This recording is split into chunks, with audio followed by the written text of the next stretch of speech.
What's up, everybody? Welcome back to the Chaos. My name is Vlad, the-tek, and today I've got a story for you. So a couple of days ago, I was talking to one of my new friends, and they explained to me that they were agnostic. And that's actually, the whole conversation is actually what inspired this particular video, and I'll get into that here in a minute. This video is meant to explain what exactly atheism is, because one of the very common things that I see from especially Christian fundamentalists is a rampant mislabeling of atheism to either make us look evil, or the aim of the mislabeling is to actually make us seem stupid, for lack of a better word. If you Google the term "are atheist," you also get things like, are atheists smarter, spiritual, increasing, more depressed? Which, a lot of those are completely irrelevant to what we're talking about today, so forget all about that. But you also get such things as, are atheists nihilists and are atheist agnostic? Anyways, getting back to the story, this person actually explained that they were agnostic, so I decided to kind of probe them a little bit on why they believed that they were agnostic. Their exact reasoning was because there was no evidence that a god could exist, so they just don't believe in one. All the time not realizing that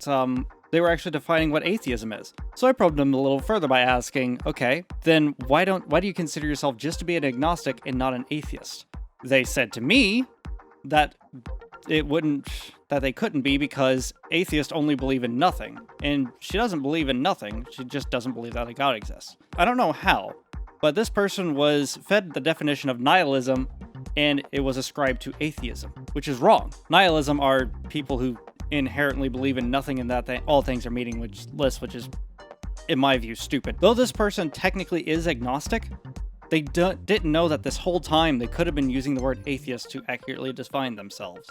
So let's clear up that definition before we get into the second part of the video, where we're going to go answer a bunch of questions for atheists and agnostics and other. Gnosticism means knowledge. So the question to figure out if you're Gnostic or agnostic, which means without knowledge, the question you ask yourself is, do you know if there is a god? Yes means you're Gnostic. No means you're agnostic. Simple. But the question of whether or not you're atheist isn't, do you think there is no god? It's just, do you believe that there's one? That's the difference between theist and atheist. It just boils down to, do you believe in a god? Yes means you're theist, no means you're atheist.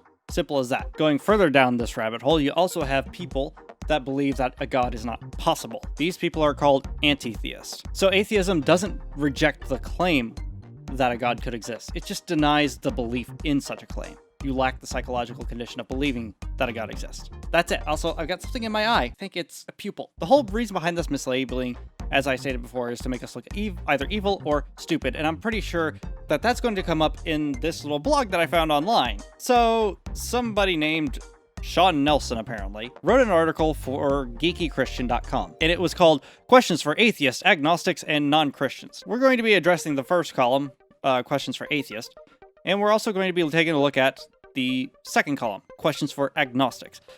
They've also, if you're interested, they also got a question for Muslims, Hindus, Buddhists, clarifying questions to ask Buddhists, existential questions for Buddhists, follow-up question for Buddhists. This guy seems to have a lot of questions for Buddhism and Taoism, apparently. Oh yeah, and before I go even any further, somebody actually did comment on one of my earlier videos to actually clarify something. Back when I was discussing PragerU and his stance and all that shit, I accidentally mislabeled him as Christian. Apparently he's Jewish. Tiny error, easy to make, but I still have to correct myself. Alright, I'm going to try to attack the questions, not the person, because I think that was something I did a little bit too much of in the last episode. Alright, let's get to it. Question the first. Are you absolutely sure there is no God? If not, then is it possible that there is a God? And if it's possible that God exists, then can you think of any reason that would keep you from wanting to look at the evidence? Okay, problem one, right off the bat. That's not one question. That's three questions. If you're going to make a list of questions to ask for atheists to answer, maybe be accurate about the number of questions that there are. Also, this is a slippery slope fallacy and a gish gallop, so we're going to address all three parts of this at once, hopefully. Are you absolutely sure there is no God? Are you absolutely sure that there is no tooth fairy? Or orbiting celestial teapot? Because there could be a celestial teapot orbiting between Earth and Mars right now. Why don't you believe in the orbiting celestial teapot? Why don't you look for evidence of such teapot? The reason why you don't go looking for the orbiting celestial teapot, or leprechauns, or in this case a god, is because there has been no evidence to suggest that one is even there. All the evidence that would actually point towards them is anecdotal at best. And being that I'm fit the anti-theist bill, Not only has no evidence to God ever been presented, but we've got a lot of contradicting evidence to at least a creator God at the very least. Also, by definition, God is impossible. He is a magical being capable of bending and breaking the very fabric of reality. So that's why I'm not going to look for evidence. If evidence does exist, if evidence did exist for a God, it would be very easy to find. And just thus far, we haven't found any. So hopefully that answers all three of those questions. Would you agree that intelligently designed things call for an intelligent designer of them? If so, then would you agree that evidence for intelligent design in the universe would be evidence for a designer of the universe? Again, 2 questions, not 1. Do you just not know how to count? I can teach you how to count too. Sorry, I'm not supposed to be attacking the... Address the questions, not the person. Yes, intelligently designed things do require an intelligent designer. I will give you that. The problem is, there is no evidence to actually suggest that we were designed. Our apparent existence does not mean design at all. Again, this is a circular reasoning. You just assume that the Earth has been designed at the onset, and then your entire line of questioning just goes to prove your statement. In other words, you have an idea founded on a lie. Well, I shouldn't say a lie. I don't know that you're lying, because you might not be aware that you're lying. But we can actually explain how we got here through natural causes without the need for a designer. So, as far as whether or not the universe is intelligently designed, that's an obvious no. Question the possible 3rd, 4th, 5th, 6th, 7th. Okay, number 3. Would you agree that nothing can produce something? If so, then if the universe did not exist but then came to existence, wouldn't this be evidence of a cause beyond the universe? The way you define nothing may actually be impossible. We don't know for certain. Either all the matter that we see today always existed, because that's one possibility, or there's another possibility where a true actual state of having nothingness is itself impossible, because when you have nothing, you could actually have a vacuum with a bunch of virtual particles popping in and out of being that could actually spontaneously create something. This actually goes beyond my scope of knowledge here, which you're going to have to read about these different theories on your own. But according to cosmological theories, as well as Lawrence Krauss's book, A Universe from Nothing, these are people in the fields of universal physics, I believe it is, cosmological physics, I don't know exactly how to word that, and quantum physics that actually produce viable theories for where we could have either always existed or actually spontaneously came out of nothing. So it's possible, but it's not in the way you think it is. Also, if this was evidence for a cause beyond the universe, that still wouldn't mean designer by any stretch of the imagination. Would you agree with me that just because we cannot see something with our eyes, such as our mind, gravity, magnetism, the wind, that does not mean it doesn't exist? I mean, technically, I can agree with you on that. But at the same time, how do we know that magnetism and gravity and the wind and our mind exist? How exactly do we know things? Actually, I'll actually ask you an easier question. How do we know that viruses exist? We can actually first off observe their effect on people in general, such as HIV, since that came up last week, or even, the bug that's going around, which I can't mention, otherwise YouTube won't spread this video around. We can actually observe for their effects on people and an entire populace. And then from that, we can extrapolate possible causes from the macro to the micro. Also, we can actually physically look at them under a microscope. But without doing that, we actually have tests that actually can look for things like viral proteins and things of that nature to actually isolate whether or not those things exist. And you could actually Google, how we came to find all these things and just figure out for yourself how we know these things exist. And most of the ways we had of detecting things like bacteria, microscopic parasites, and viruses, we were actually able to figure out these things were there without ever actually having to see them. So if we can't see it, then for us to actually have a reason that it exists is for it to actually have a viable... Essentially, we would need fingerprints. And unfortunately, for at least your particular type of Christianity, it relies on faith, which is inherently dishonest.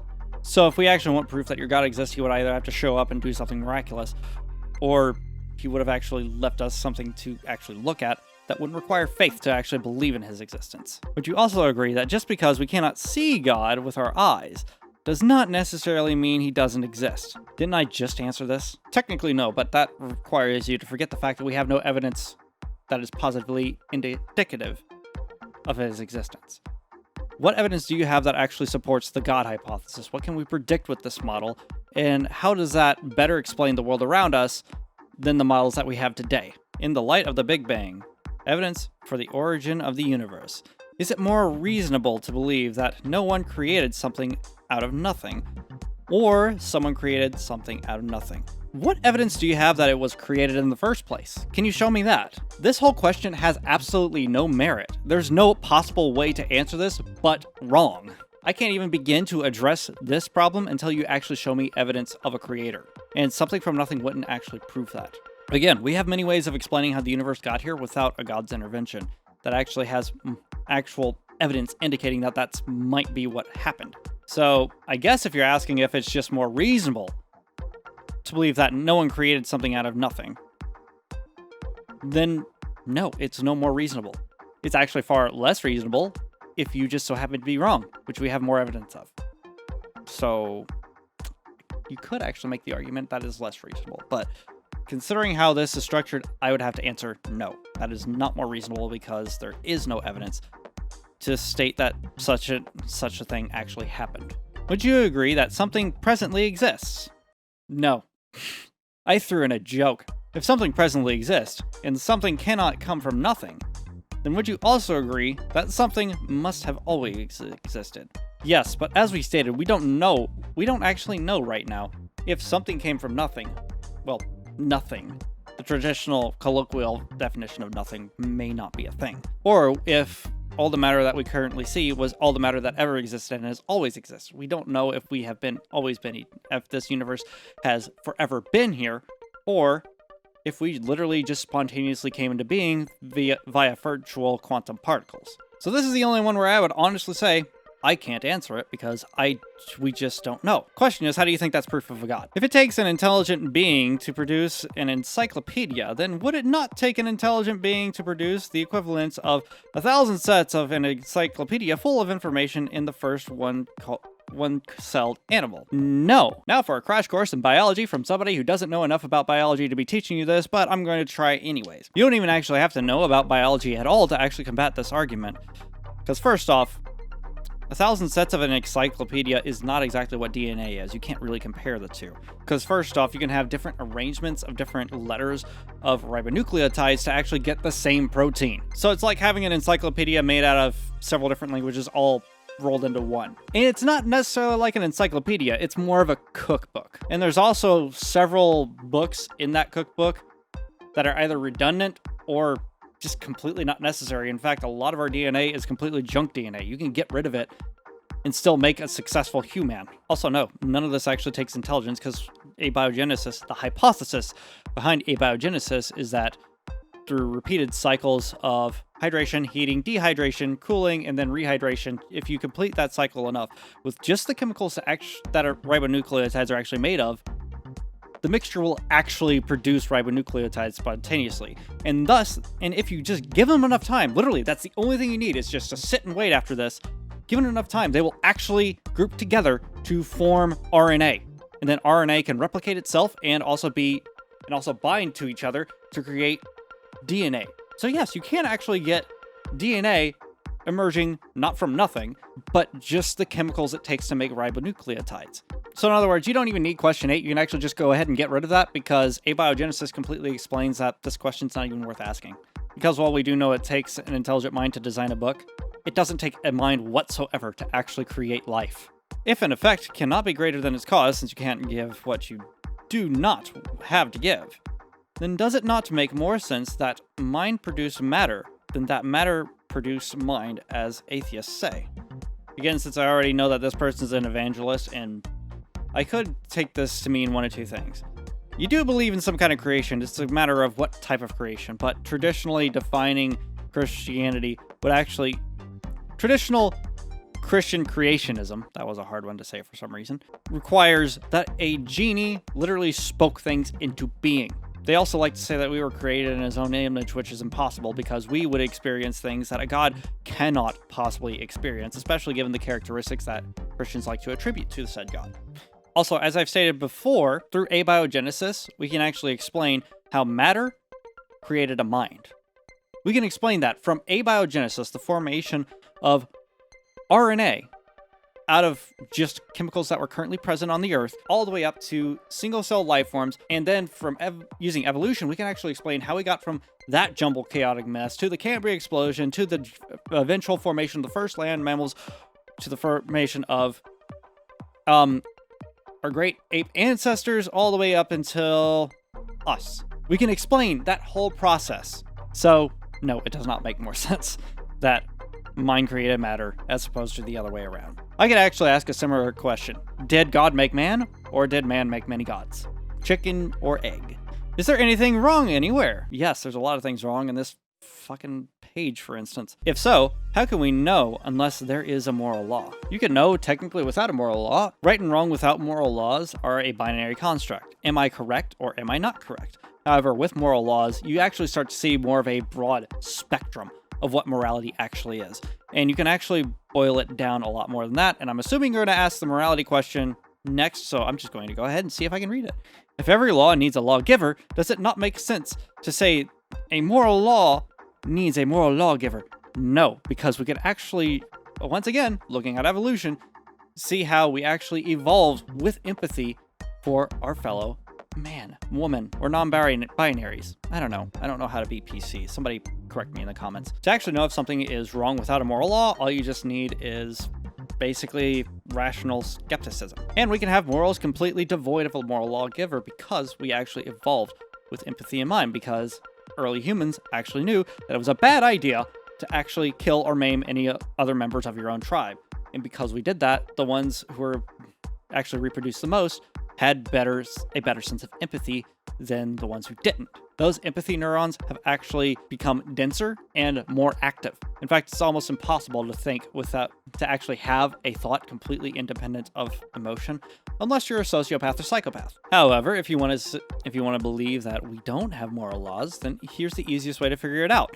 And this is coming from Scott Clifton, I believe his name is. A particular action is moral or good if it somehow increases happiness, health, or well-being, or minimizes harm and suffering, or does both. A particular action is immoral or wrong if it somehow decreases happiness, health, or well-being, or maximizes harm or suffering, or again, it does both. These are actually objective things that you can actually look at to get a good start on your morality, and we don't actually need a moral lawgiver to do this. Or God, since I know that's what you're trying to sneak in there. Would you agree that if it took intelligence to make a model universe in a science lab, then it took super intelligence to make the real universe? Did I not answer this earlier? I feel like you're just stuck on repeat, dude. Because again, as I've stated, no, we can get here completely devoid of one. In fact, most of the evidence points towards that. Sorry to say. Would you agree that it takes a cause to make a small glass ball found in the woods? And would you agree that making the ball larger does not eliminate the need for a cause?